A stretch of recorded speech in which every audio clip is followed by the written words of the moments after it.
Hallo und herzlich willkommen bei whisky.de, dem Treffpunkt feiner Geister. Und ich sitze wieder am gleichen Fleck und heute gucken wir uns aber nicht den Whisky an, sondern heute gucken wir uns den Gin an. Der ist nämlich hier ganz besonders, denn wir haben ja die Sleeve League Brennerei und das ist eine Gegend, die ist eigentlich ein bisschen südlich von hier mit ganz vielen Cliffs an der Brandung am Meer. Und warum das Meer hier so wichtig und immer ganz wichtig ist für den Gin, das werden wir heute mal rausfinden, indem wir reingehen und uns mal das Ganze anschauen.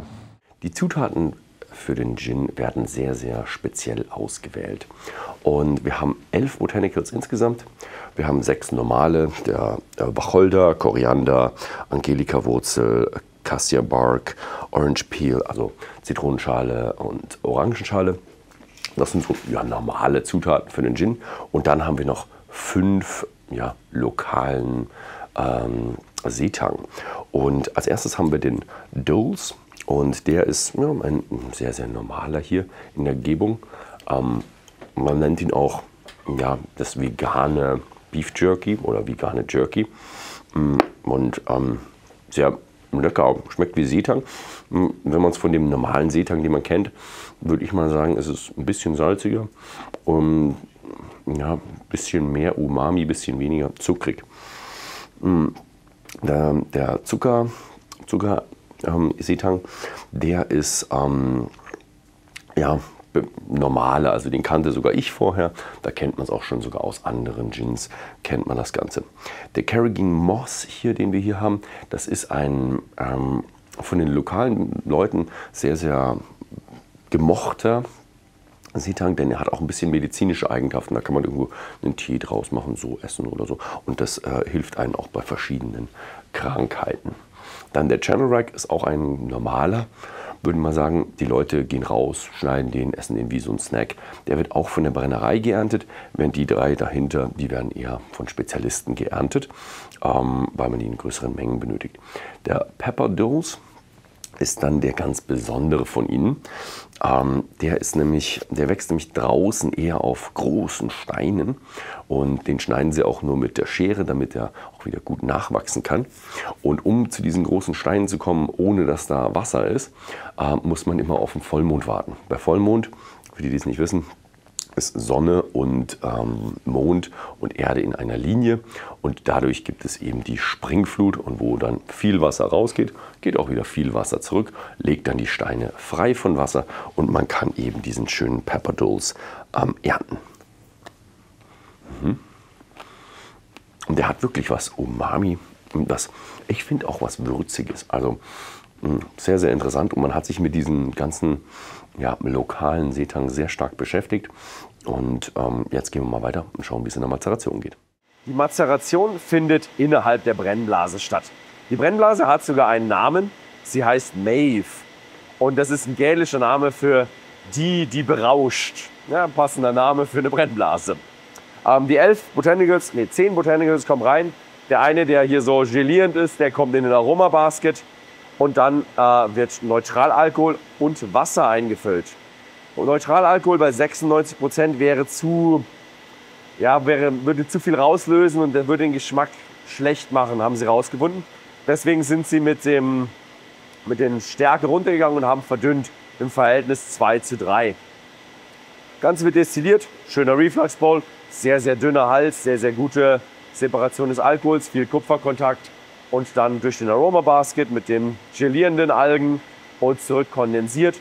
Und was sie dann auch noch gemerkt haben, sie müssen sehr, sehr gentle, sehr, sehr langsam destillieren, eben gute Separation zu haben. Und das braucht man im Gin eigentlich nicht so viel, denn beim Gin nimmt man eigentlich alles. Nur wenige Gins machen einen Feinbrand, wo sie sagen, ab der Alkoholstärke mag ich das nicht mehr. Ab der Alkoholstärke mache ich meinen Cut. Und da ist irgendwas drin, was ich nicht mag. Hier ist es auch so. Ab 65% Alkohol sagen sie, da kommen zu viele Bitterstoffe durch. Das kommt weg und das wird nicht weiter verwendet. Und ja, der fertige Gin ist im Batch-Verfahren. Also es gibt immer wieder einzelne Batches und die werden auch auf der Flasche notiert. Und die probieren wir jetzt mal. Ja, das war's mit der Produktion und jetzt schauen wir uns mal an, was es für einen Gin gibt. So I'm sitting here with Moira Doherty.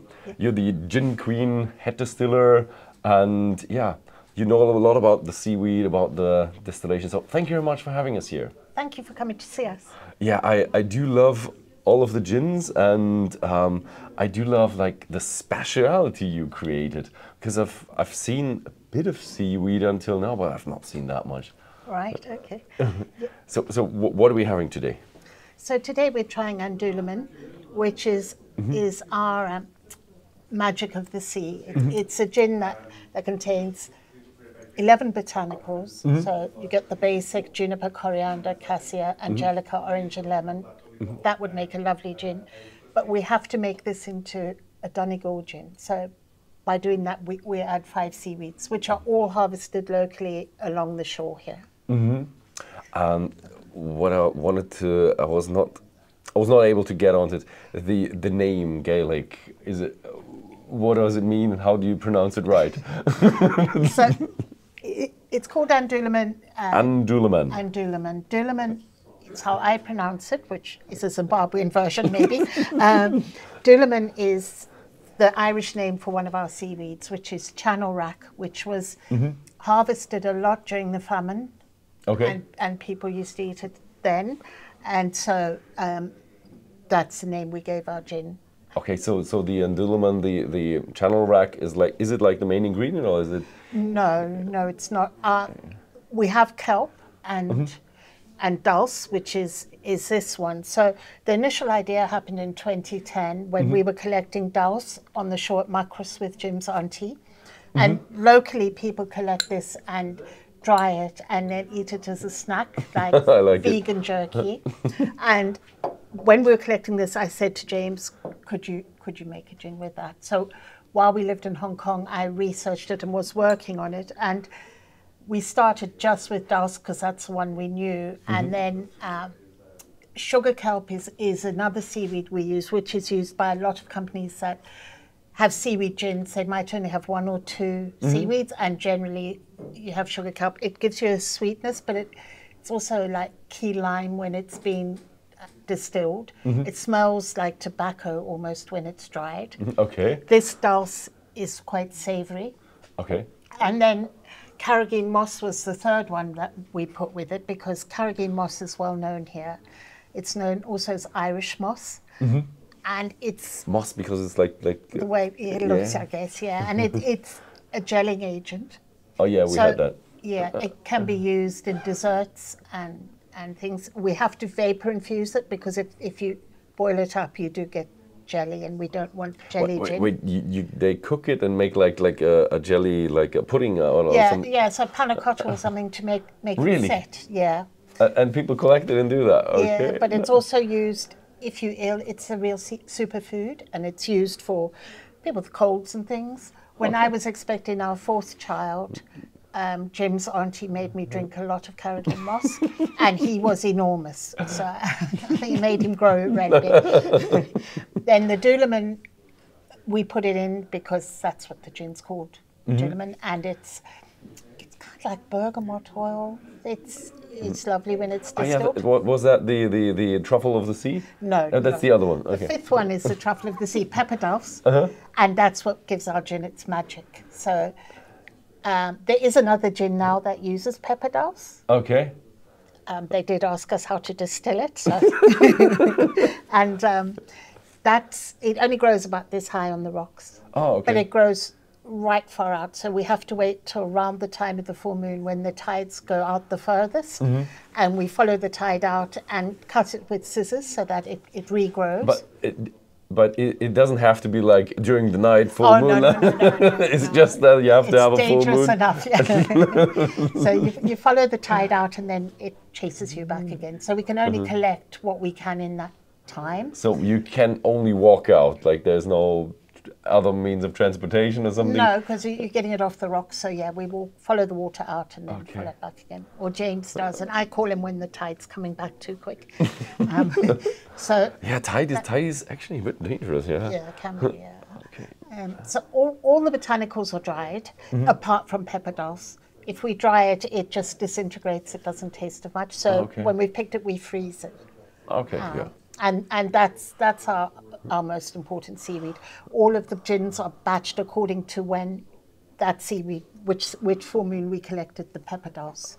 Oh, okay, very nice. important. So you got me really excited. This sounds like something really different. I'm excited about how that turns out. So okay. it is clear, but however, sometimes you get a bit of a blue tinge when you put ice in. It can give you a little hint of blue. Because of the seaweed, or? Could be, yeah, could be. So we want this to give you a kiss of the sea, remind you of being at the sea without being too fishy. You do have like the juniper. It's still a gin, Yes, but so, but it has a certain amount of marine flavor to it. So it's quite gentle juniper. Yeah. It's not a classical like high strength just juniper, but it's a gentle one. But I would still call it a gin because some gins I've tried was like juniper is a bit too. You do need the juniper to be but the thing is, I like what you had with the truffle of the sea, that savory, that a little bit of a umami, yes, and a marine flavor in it. Yeah. Not quite sure if it's product of your husband, but a little bit smoky. It's probably the whole environment is smoky around here. Yeah. I have made one little bit of gin on our trial, still using new make spirit for the neutral spirit. Yeah. That's all. Slange?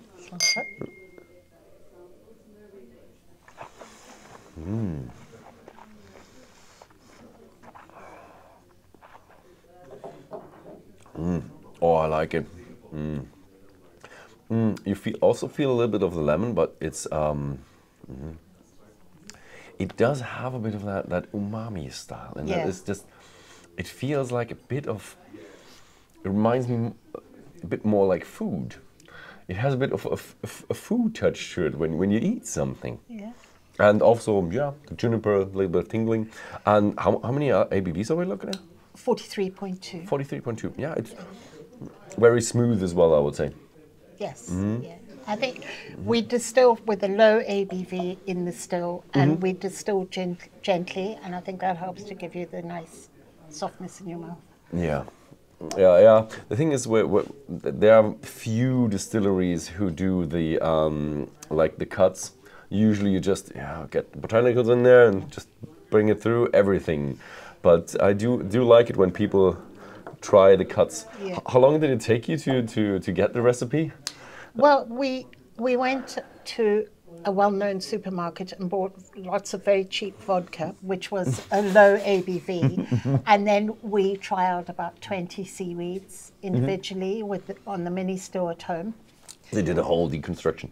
Yeah, and then worked out which ones we liked and which ones we thought worked well together. And so we worked on that for a while. And when we put it into the Mave, into the big still, the first distillation, we multiplied everything up equally, and we ended up with really citrusy gin, which we didn't like at all.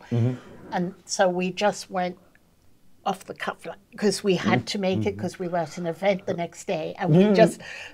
And the second time it just worked. So actually, it was only the second turn on the still, but we had been about 6 months playing with the seaweeds, the basic recipe we kind of had with the other 6 botanicals. It was just working out which of the... So you started off with a really small still?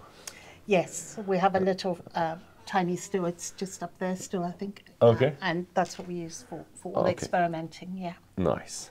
So the next one I've seen, it was sold to me like Navy strength, but it doesn't say Navy strength. No, it doesn't. It says Armada strength. Why is that? So locally along the Irish coast, there are lots of wrecks from the Spanish Armada. And the one closest to here is called the Santa Ana. Okay. It's not far away at all. And so firstly, our bottle is this shape because it could have been on a ship. It wouldn't have fallen, when the ship rolling in the waves, you wouldn't have lost your gin. So it's okay, that's why you have a so square that's shape. why we have it like that. And then it's called An Dúlamán Santa Ana Armada Strength Gin, because its inspiration comes from the Armada. And the Santa Ana was the Armada ship, the Duquesa Santa Ana, that closest to us here. And the captain came from the Rioja region of Spain.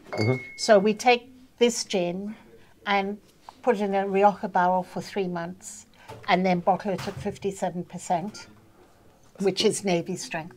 In the Rioja cask for a short period of time, I've heard that maturing juniper and oak is not well. We have to keep an eye on it because you don't want sort of funky tasting whiskey. You still want it to be gin. Yeah. So, and this gives us a sort of a rose gold hue from being in the barrel. I like it. I like the how high does it go? 57% this one. 57, okay. Which is Navy strength standard. Yes. And then this, if you take this off and turn it up that way, it's like a map of Zimbabwe, which is where I'm from. So. Okay. Yeah, I put a lot of thought into that. This is all like batches and bottles as well? Yes, this is batch. This is batched according to when it went into the barrel. The okay. So when it went off the still into the barrel, okay. The casks, yeah. Nice. Okay. A Rioja is a Spanish wine, but it's not a sweet wine, is it? Not too sweet, no. No, I mean like one of these, sherry, PX. No. It's not a dessert wine. It's a real wine. Yeah. Oh yeah. Yeah. I like it. It's strange because you have that seaweed feel, you have the juniper, but you have kind of like berries and more a wine Fruitiness, feeling, fruitiness in there. Oh, that's a wild bunch. That's a wild bunch you have in the glass. But I like it, and it's strong. I do like the Navy strength. There are rarely Navy strength out there on the market. Yeah, this was the first Navy strength in Ireland, this one. First Navy strength in Yeah, Ireland? as far as we know, yeah. Yeah, so rare. Yeah, it's not... I think it's an acquired taste. Not everyone goes for it. It's a lot of alcohol. This makes a brilliant Negroni, however, it's a lot of alcohol. The thing is when you're an expert and you are interested in that, but gin is also a lot of newbies and mixers, fizzes and tonics and stuff. This I would drink just with a really big chunk of ice in. Okay. So that it doesn't dilute it too quickly. That would be my preference. But.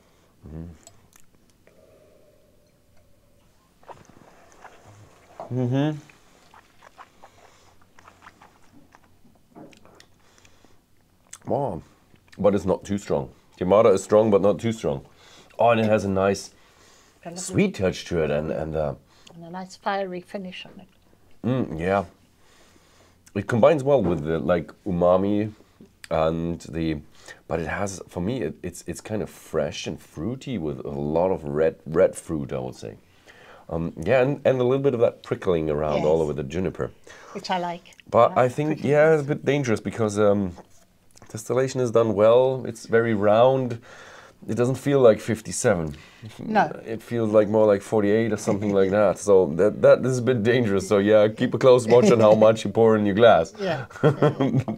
Yeah. So you said it does a well Negroni. So would you recommend tonics or not? Well, for An Dúlamán, you can drink it just as a sipping gin with ice in. It works well for that. Otherwise, I would suggest if you're just making gin and tonic to use a tonic that's a bit more neutral rather than flavoured tonics. However, there are a lot of people who like elderflower tonic in it because it's more savoury. The elderflower adds a little bit of sweetness to the gin. Okay, so it gives a bit of a balance in there. It also makes a really good martini. And we have this thing where if you shuck an oyster and then eat the flesh out of the shell, but leave the liquor behind and pour An Dúlamán into the shell. It's a really, really good dirty martini. So you need to try that at some point. Oh, yeah. Sounds cool. And then my favourite way of drinking it is in an offbeat mojito. So just replace the rum with An Dúlamán. Okay. Yeah. And this, like I said, it does make a good Negroni. So does that. They both do. However, I think neat with the big block of ice in is the way to go. But as long as people enjoy it, we don't mind how they enjoy it. Yeah, whatever suits them. It's a flavor thing. That's kind of a personal thing. Choice. Yeah, personal choice. Yeah. So thank you very much. You're welcome. It was a pleasure meeting you, and it was a you. pleasure. Thank you for all the information and No all the worries. background behind the nice gins you did. And yeah, thank you very much for watching. And if you like these gins and you want to buy them, have a look at whiskey.com, whiskey.de. And if you like this video, then feel free to share it with your friends. And thank you, and see you next time.